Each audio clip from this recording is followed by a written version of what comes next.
Allison Barnett is a broker, community activist, organizer, and representative of the neighborhood I grew up in. It has drastically changed in the recent years thanks to her contributions. Here's my interview with her. So I was born in La Jolla, California, educated both private and publicly in La Jolla and through high school. Then I went to the University of San Francisco for my bachelor's. So life brought me to Phoenix. It was really, I think, taking care of other people's children through college that helped shape me. And I was lucky enough while graduating in December of 2000 with the dot bombs, because I had nannied for a family, I got an opportunity that I otherwise wouldn't have had. And that kind of put me on a trajectory of trying a bunch of other things. And it's interesting because while I've certainly, I was laid off at some point and had to look for a job, but I was thinking back to kind of my early years in my career and realized that every company I was with created a new position for like what I had like carved out for myself. And so, yeah. And so my perception of Arizona was very different. And then I came out here and needed to familiarize myself. So like I'd been in real estate in the Bay Area and I worked for a residential infill home builder. The very first day we were here, we saw a house in this neighborhood and it was right near Christie Cove Park. And I was starving that day and I saw the sign that said food, wine, coffee and had a realtor stop there. So I discovered 32 Shea. And I think it was about 2 to 3 months after moving into my house in North 32nd that I got a letter about the proposed View 32 project.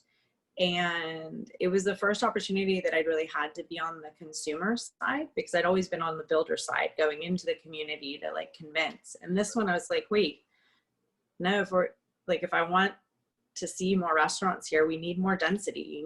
You need buildings. And so I decided to go down and speak in front of city council for the first time and helped get this project approved, which was pretty awesome. Yeah.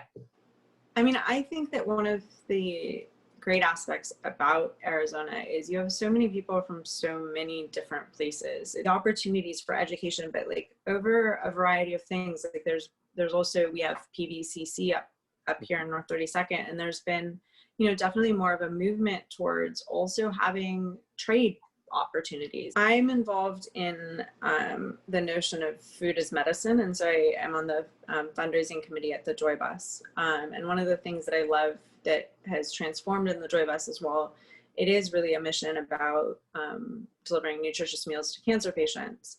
So I strive to stay involved in causes that matter, that I choose causes where there's an experience or something that I feel like I might be able to make someone else's life a little better in the future. I think we're very lucky in this community. We have, organizations like the Joy Bus, but we also have Arizona Helping Hands. We have Civitan.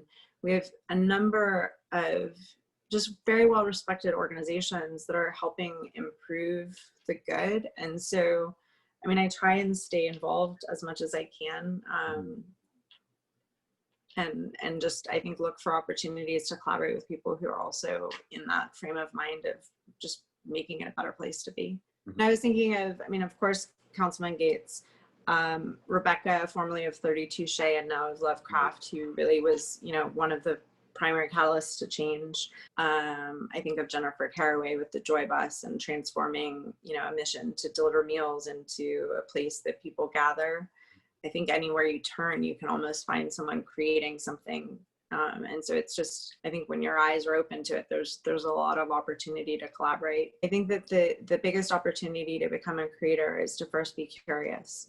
If you seek out to be a leader or you seek out to create, it might not come, but if you're curious about other people's journeys and how they got there, and not really seeking out the quickest fix for it, like get involved, if you're invited to be part of ULI Next, try it, see if it works. And not everything, that's, I think, one of the things I've learned in the last few years. I can't say yes to everything, even if I want to. Yeah. I found this experience fascinating. So thank you for the opportunity.